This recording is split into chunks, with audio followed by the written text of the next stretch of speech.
Hey there guys, welcome back to another episode of JawAmotive Garage YouTube channel. What I'm leaning on today is the same vehicle I was leaning on in the last video. It's my 92 Chevrolet S10. And I just want to do a quick video in regards to the 700 R4 automatic overdrive transmission. I've talked to a few people that live around me, and there seems to be some common misconceptions in regards to, in particular, the throttle valve cable. So stay tuned and we'll talk about that so that you don't burn your transmission up.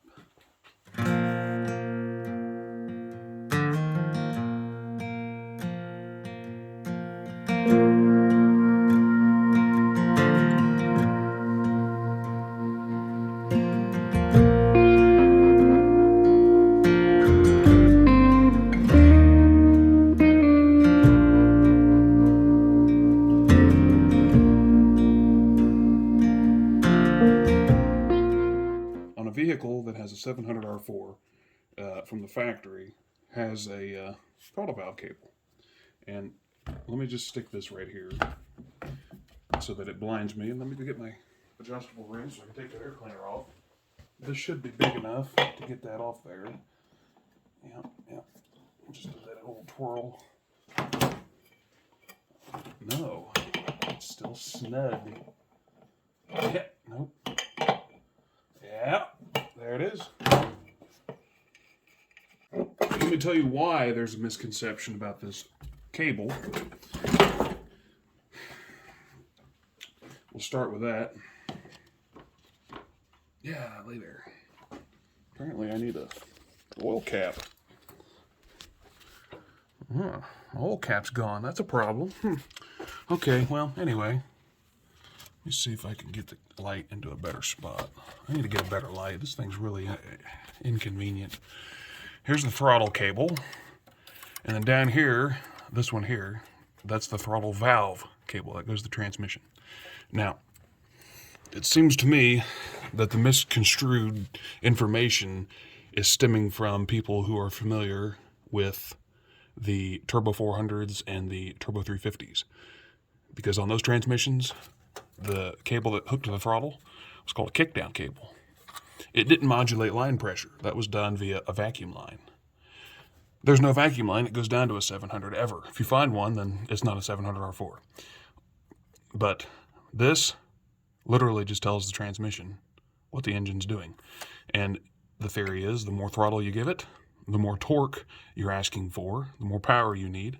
So this modulates line pressure. And it works in correlation with governor speed and determines shift points and the amount of pressure when those shifts happen and the amount of pressure that each piston gets during the shift or band, which, well, that's with the piston. But so this thing has to be hooked up, it has to be operational, and it needs to be adjusted correctly.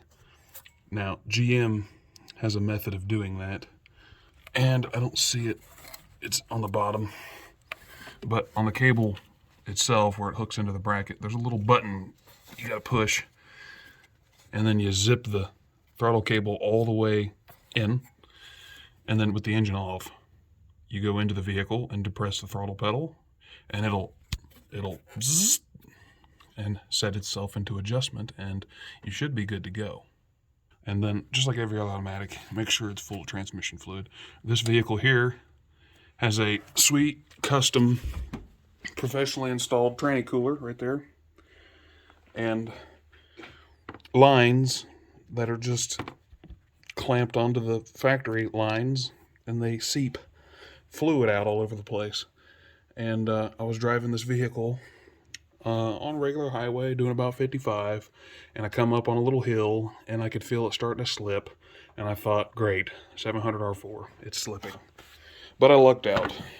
I was able to obviously let out of the throttle and kind of baby it so it wasn't slipping, and got it home and found out that it was about 6 quarts low on fluid.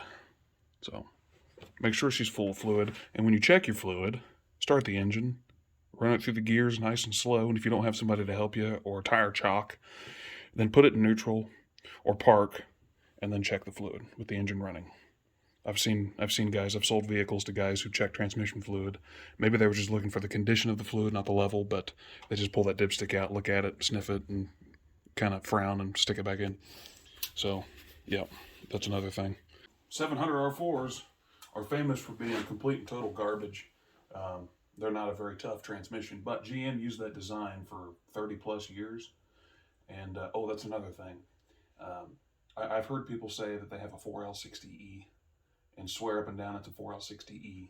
And I know that it's not, because the vehicle they're referring to is from the 80s or early 90s, and it's completely stock. So a 700 R4 became a 4L60, I believe, in 87 when they introduced the auxiliary valve body to cushion the engagement of the forward clutch. Now, don't hold me to that, but at some point, after some update, they changed the name to 4L60. But it's still a 700 R4, still had the cast iron valve body. The 4L60E is the same above the valve body, but the 4L60E became completely and totally electronically controlled and monitored. So there's a massive difference in terms of the valve body, but accumulation between shifts was pretty much the same. I know first and second had the same style accumulator. Fourth accumulator was the same, and the third accumulator is in the servo. So yeah, that was all the same. Now, when it comes to upgrading, there's lots and lots of upgrades available. B&M sells a pretty cheap, I think it's 40 or 50 bucks, valve body kit, which is really not a valve body kit. It's just a blocker rod for the line bias valve, and you remove the MTV spring, MTV up spring out of the valve body, and then you just remove some check balls and drill 3 holes,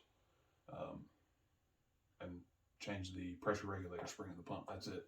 Transgo has what they call a reprogramming kit, which is, it does the same thing, but it does it in a completely different way.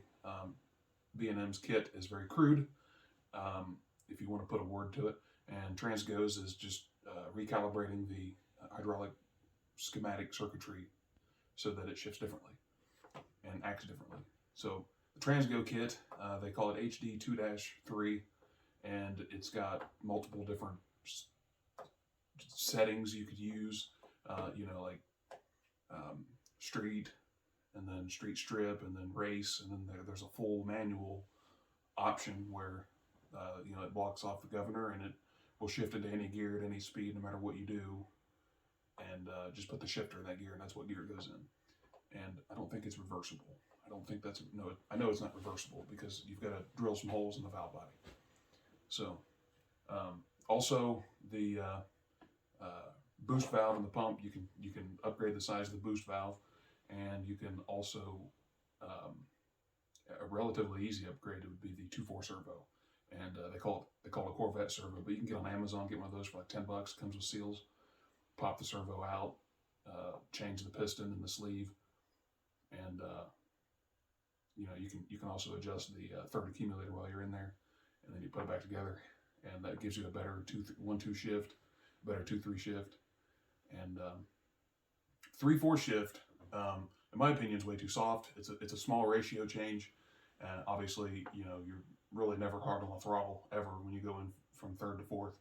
But the best way to fix that shift, you need to drop the valve body for it. But drop the valve body, drop the auxiliary valve body if you have it. Get the separator plate out, and then you can just simply take the piston and spring out, and go to the junkyard and find another piston, and then you can set the pistons together, lock them together, and stick them both in, and that blocks off the fourth accumulator, which gives you a very good positive feeling fourth shift. And that's good because if you're shifting stock, when you shift from third to fourth, it applies that band, and that band has to stop that input drum, and that creates a lot of heat, and over time you'll just wear it out. So if you firm that up, it stops the band, or the band stops the drum faster, just like that, which massively increases the life of the band, and thus fourth gear. So, well, that's all I got for this little short video. This is just a little informational video I just want to put out there for everybody. They're decent transmissions, especially if you want to spend a little money on them. And they're really not too terrible to rebuild. You can get a manual, automatic transmission service guide, ATSG book off the internet, and that'll give you every spec you ever need, how to stack it, clearances, all that stuff. So But yeah, there's just a few hard parts you can change in there. You can easily get a shift kit and make them to where they'll last a long time. So, you know, if you're not putting a whole bunch of horsepower in front of it, you know, like 300 or less, maybe. I guess you could build them for more, but I don't know if you're pushing 500 horse, why even worry about overdrive? But you know, to each their own. I don't know. So, but yeah, I mean, with a lot of love, it could be a decent transmission, and if not, get a turbo 350. And in fact, that's probably, well, I don't know. When we V8 swap this truck, I don't know. I may flip a coin and figure out if I want to run that 700 or just get a good transmission behind it. So, anyway, thanks for watching. We'll see you in the next video. Like and subscribe if you liked it. So long, folks.